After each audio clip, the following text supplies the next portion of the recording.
Tak tohle jsem já. Můj každý den začínám s tím, že vstanu z postele, rozsvítím, aby jsem lepší viděl a začnu jako každý den každodenní rozcvičku.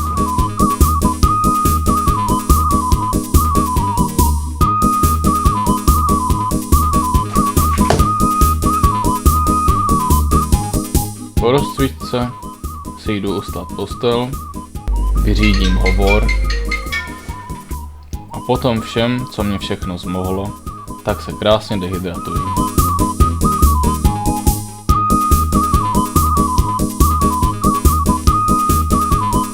Po tady tomhle všem následuje hygiena.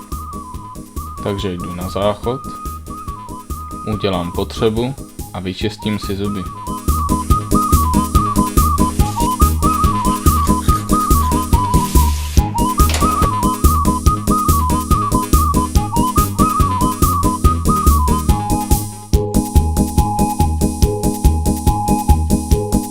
Poté se jdu do dolního patra a udělám si něco na jídlo.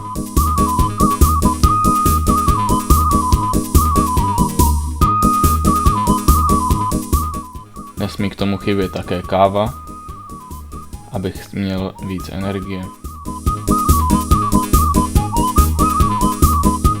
Poté si jídlo a pití zanesu na místo s lepším kyslíkem, vzduchem a výhledem, můj balkón.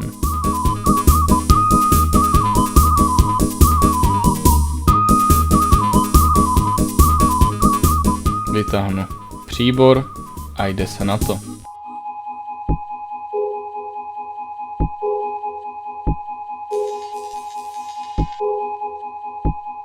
Většinou jím rychle, takže jídlo je snězené do 2 minut. Esse é o Atlas, é o brabo da putaria. Tá gostosa, só que sosa, senta bola. Tá gostosa, só que sosa, senta bola. Tá gostosa, só que sosa, senta bola. Tá gostosa, só que sosa, senta. Užívám si i krásný výhled, občas z dalekohledu. Esse é o Mozi, é o brabo da putaria. Po jídle a potom všem jdu buď pracovat, nebo se dívat na YouTube. Máme tady i ukázku každodenní verbální bitvy s bratrem.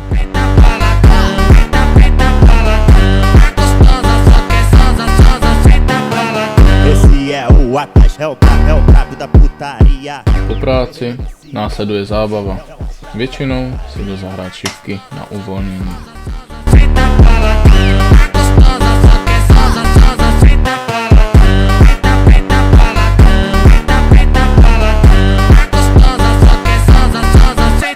Po zábavě následuje také i fyzická práce nebo nějaké potřeby doma.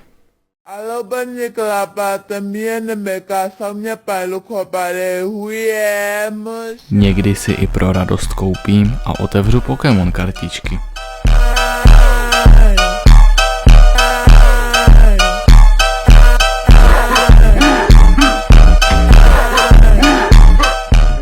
Tady můžeme vidět, co se mi podařilo otevřít.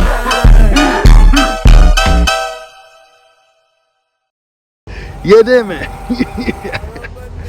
Správný odvoz má vypadat takhle. Řidič soukromý.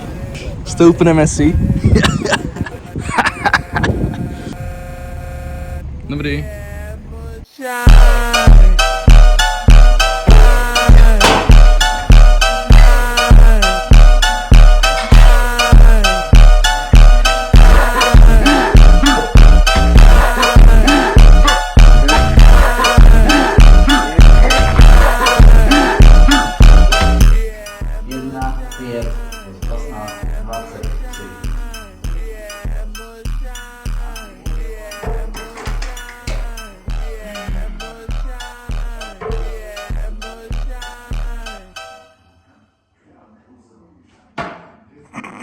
Tak tohle je vše.